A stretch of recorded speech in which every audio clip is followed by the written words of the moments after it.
Currently for sale on our website. Click on View All. Offers are accepted for only 1 week. When we return, we're going to take a look at a vintage Louis Vuitton suitcase. You're watching Antique Show and Sell on Metro TV.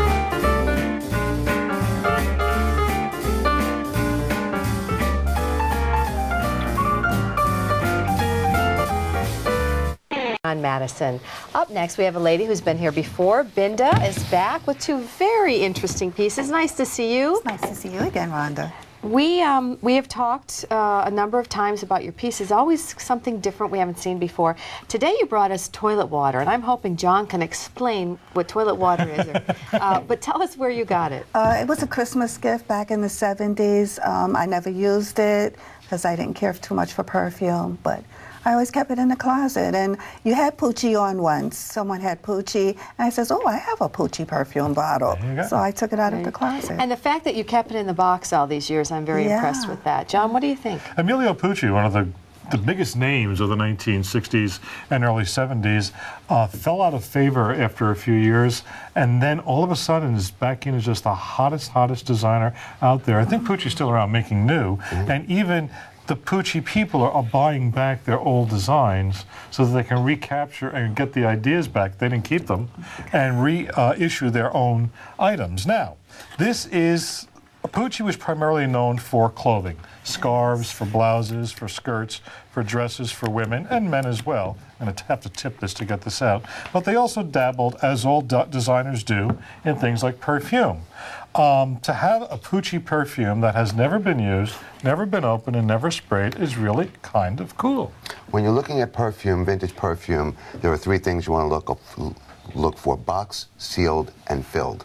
Okay, you have the box, you have the perfume bottle that's filled, but you don't have the original wrapper that would have been around it. If you had those three things, it brings it to another level. This would have come with a cellophane wrapper around it when it was originally given, or it would have had a label or something. It would have been sealed. But as a piece from the 1960s, 1970s, it's fantastic. It's evocative of the era.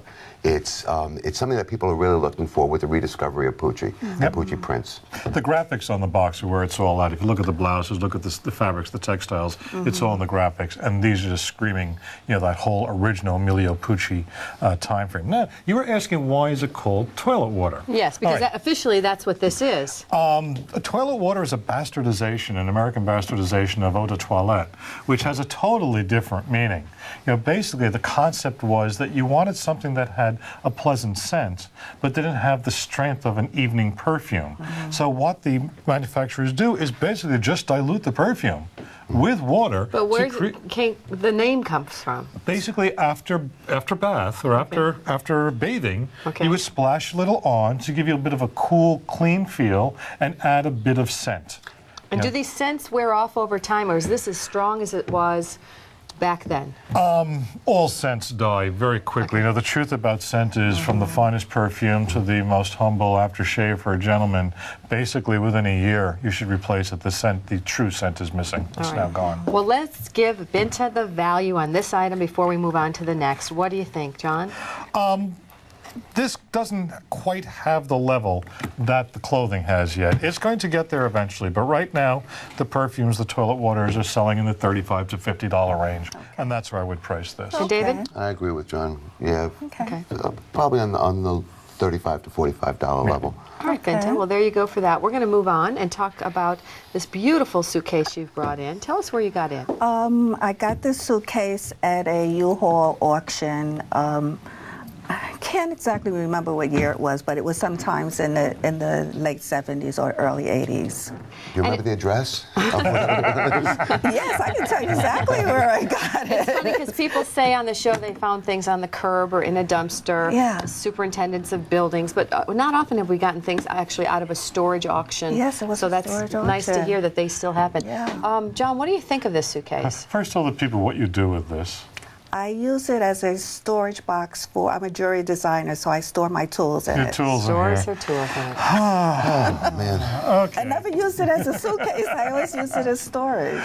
Louis Vuitton. Louis Vuitton from going back to the late 1700s, early 1800s. 1860. 1860s, when he really started, has always had a cachet. Always made fine luggage, always put a lot of effort into the materials, into the craftsmanship, into the workmanship. I think the brother came up with the design at one point, didn't he? His son. His son, I'm sorry. Actually, he started the design, but his son really sold it. With the World's Fairs of the 1890s, it suddenly became super vogue for the super rich to have their luggage stamped with the Louis Vuitton with this LV, which is so popular today. Yeah. It's also copied very much today. Yes, it's it is. probably the This is single not a most copy. replicated. Yeah, Okay. this is an original, and there are ways of telling the original. Basically, it's in the craftsmanship and the workmanship. When you open this up, when you look at the hinging, when you look at the way it's all manufactured, this is an original Louis Vuitton. The time frame is 1920s. Now, let me tell you a little bit about luggage. There are various sizes in luggage. This is a grip size, and the grip size is Because somebody went overnight, and you'll be able to grip it and just go. Okay. Yep, and that's one of the rarer sizes. We see an awful lot of the larger suitcases and the larger bags. We even had, fairly recently, we had a large steam trunk Yes, on we a did. Vuitton steam trunk. Now, if you look at the condition of this, the condition is relatively fantastic. Is it? I've never seen a piece in this condition from this era. Normally, the handle is missing. Really? This has, if you turn it around, John, the leather binding, which is easily fixed, is coming out, and it flattens out that way. Okay. But overall, the condition is super on this piece. You have all the original hardware. If you look over here, there's Louis Vuitton made in France. Yes. Right over there. Yeah. It's signed everywhere. It's got the little LVs on all of the binding leather. The binding leather is in great condition. There's no chips. There are hardly any scratches. Anything that's there could be taken care of. Yep. Well, Binta, they Not sound bad like for they a love storage it. bin. Well, you can we might find not out? want to keep your tools in it anymore. How can we find out who the original owner is? actually, Well, we- you don't want to know the original I owner don't after we wanna tell you the know. value. What did you you pay actually for can this? find out. Vuitton kept records, and they still did keep keep records. records. So you might be able to, this is a 1927 grip, and using those initials, you might be able to find out who the original owner was if you contact Vuitton. Let me ask Binta, how much did you pay for this in the 70s? I don't know if I should say, but it was $5. $5, okay? It was And $5. John, what? No, Quit banging your- actually, no one bid on it. I was the only one. I don't think they noticed the LV. Okay, let's ask John, as you're banging your head on the circuit, how much is it worth, John? You could add 3 zeros to that. It's $5,000 to $6,000 for this. No. Yeah. And I'm a little bit on the higher end of that. I'm going 7,500 to 10,000. What is Somebody hold me up. There you go, girl. Like I Come said, on, hang you on. might not want to store your tools in there anymore. Oh my God. What makes this so valuable is everybody wants a piece of Vuitton. Also, you have this particular size could easily be used as a briefcase. This That's could the easily be baby, yeah. used as a woman's Bag. bag. Business bag, yeah. And All right, not all only right. that, you can turn it on Let its her side catch your breath, and okay? put a piece of glass on it and use it in your living room. Okay, Yeah, Binta, lots of things. thank you very much. We hope to see you again. You bring on wonderful things. God. And good luck to you. To make an offer on any of these 5,000? items, log on to showandSell.tv and click on Madison. Offers are accepted for only 1 week. She's still asking if it's still really worth $5,000. We'll be right back with some final words from our experts. You're watching Antique Show and You got Sell this, on girl. Metro TV.